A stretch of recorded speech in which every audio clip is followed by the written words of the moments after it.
बिस्मिल्लाहिर्रहमानिर्रहीम।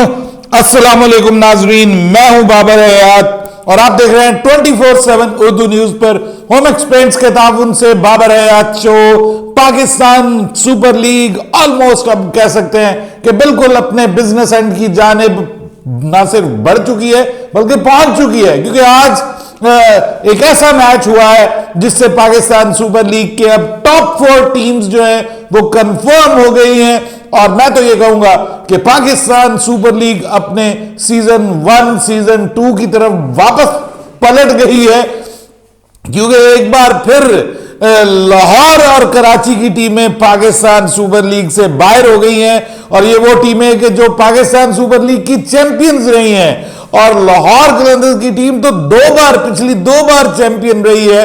तो अब हम वापस पहुंच गए हैं। गुज़िश्ता से पैवस्ता हमारा जो माजी रहा है पाकिस्तान सुपर लीग का, जिसमें लाहौर और कराची दो पाकिस्तान के सबसे बड़े शहर और दोनों की टीमों को बाहर कर दिया गया है पाकिस्तान सुपर लीग के प्लेऑफ से। लेकिन क्या मैच हुआ है, क्या शानदार मैच हुआ है, क्या कमाल मैच हुआ है। आज एक और जबरदस्त किस्म का मैच देखने को मिला। हमने कल भी एक क्रैकर ऑफ अ गेम देखा था, एक नेल बाइटर, एक थ्रिलर देखा था, और आज एक बार फिर हमें उसी क्वालिटी का मैच देखने को मिला है। दो टीमों के दरमियान बड़ी एब्जॉर्बिंग क्रिकेट हमने देखी है, और खास तौर पे जो मैं कहता हूं कि एक जबरदस्त किस्म की बल्लेबाजी आज देखने को मिली है सऊद शकील की जानिब से।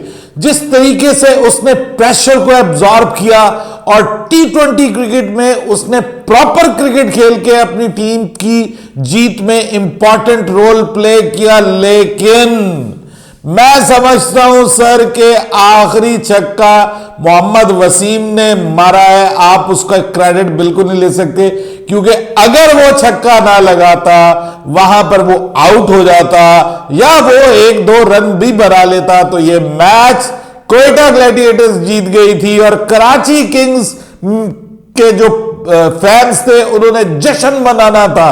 क्या अजीब क्रिकेट है वैसे।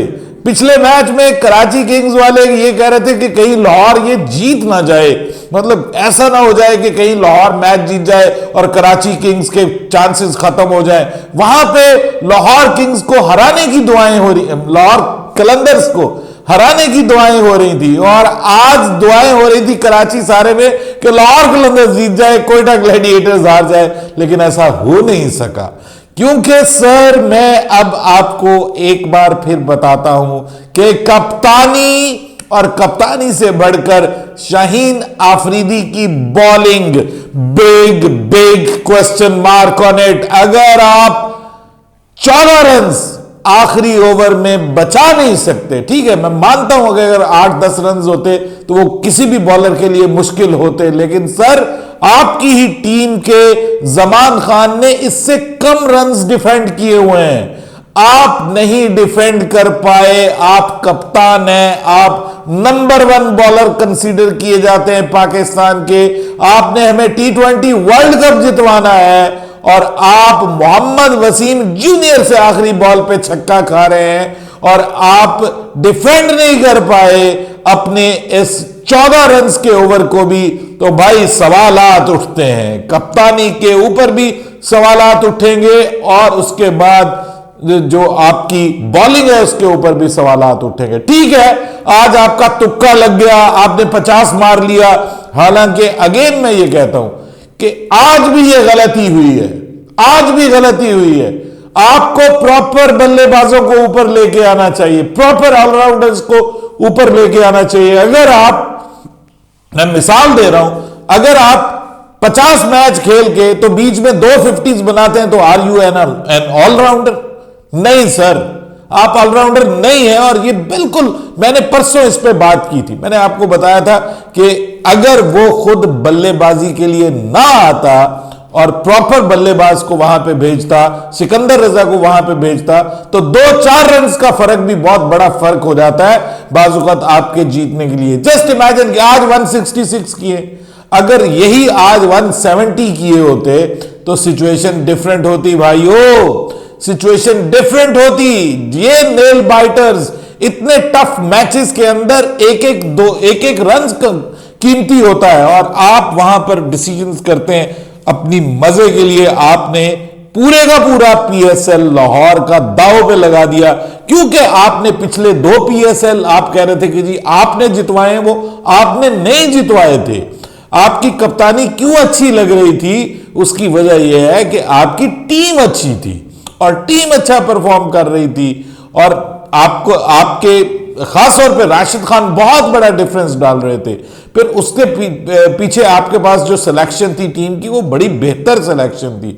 इस बार आपने टीम जिस तरह से सिलेक्ट की है उसमें प्रॉब्लम, फिर आपको जो इंपॉर्टेंट बॉलर, और फिर आपके पिछली बार बॉलर फॉर्म में थे, इस बार सबसे बड़ा झटका तो हारिस रऊफ की शक्ल में लगा है। मैं ये नहीं कह रहा कि वो अनफिट हो गए तो झटका लगा है, जी नहीं। वो इस बार जिस तरह से खेल रहे थे वो बार बार झटके ही लगा रहे थे और जिस मैच में वो बेहतर परफॉर्म कर रहे थे उसमें वो अनफिट हो गए। तो ये अलग से मसले मसाइल, राशिद खान के बगैर कप्तान की कप्तानी, अजीबोगरीब डिसीजन मेकिंग, मैं समझता हूं कि ये वजह बनी। लेकिन credit goes to Quetta Gladiators, they kept their cool till the end of the match और इसी वजह से वो जीते हैं। Quetta Gladiators now are in the playoffs.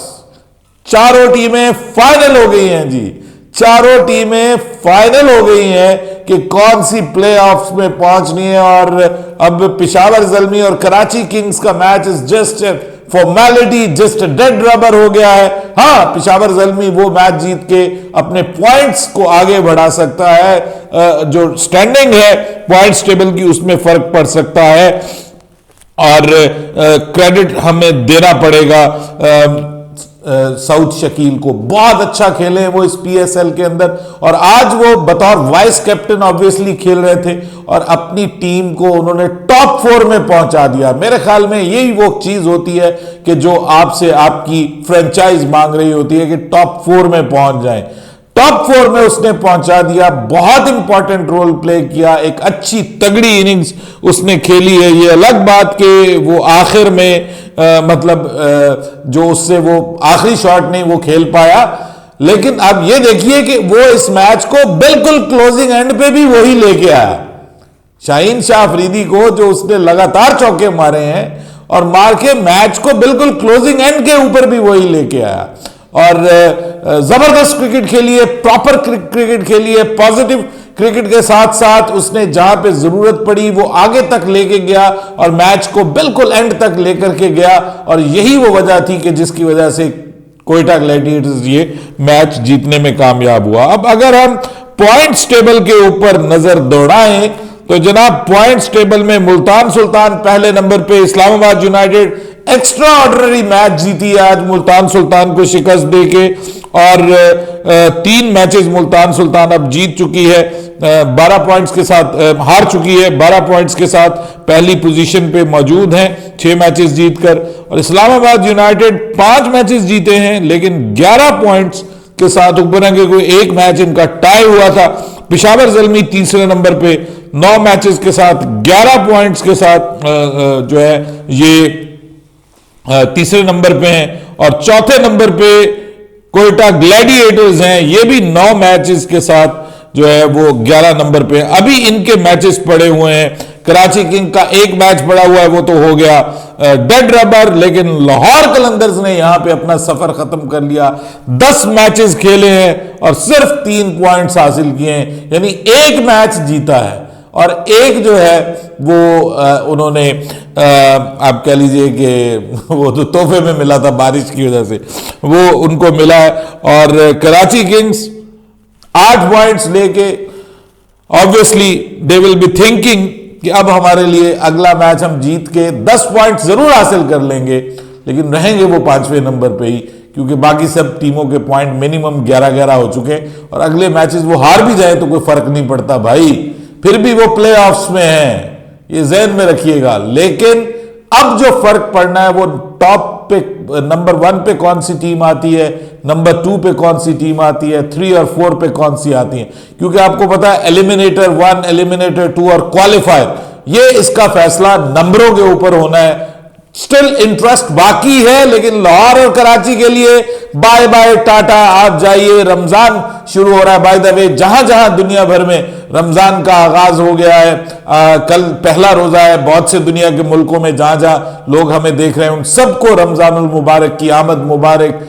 और उम्मीद है कि इंशाल्लाह ये महीना रहमतों भरा, बरकतों भरा हम सब मुसलमानों के लिए बहुत अच्छा होगा। और ख़ास तौर पे जो मजलूम मुसलमान है फ़लस्तीन के, अल्लाह पाक उनके लिए आसानी और राहत का सामान पैदा करेगा इंशाअल्लाह इस रमज़ानुल मुबारक में।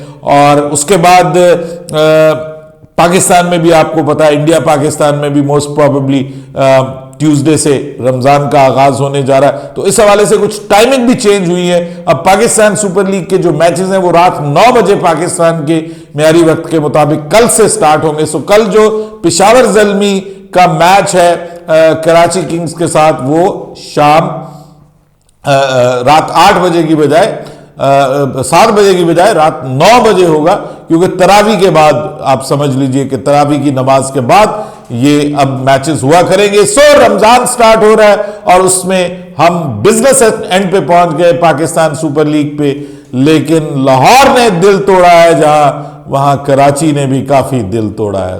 दोनों में भी बड़े मसले थे, ये दोनों टीमें आगे आती हुई दिखाई नहीं दे रही थी। सो जो मैंने टॉप 4 आपको बताई वही हुई हैं। अब देखते हैं कि टॉप 4 में से ये PSL किसके नाम रहती है। आप अपना विनर जरूर बताइए, मैं भी इंशाल्लाह आने वाले प्रोग्राम्स में आपको अपना विनर बताऊंगा। बाबर हयात को इजाजत दीजिएगा, अल्लाह हाफिज।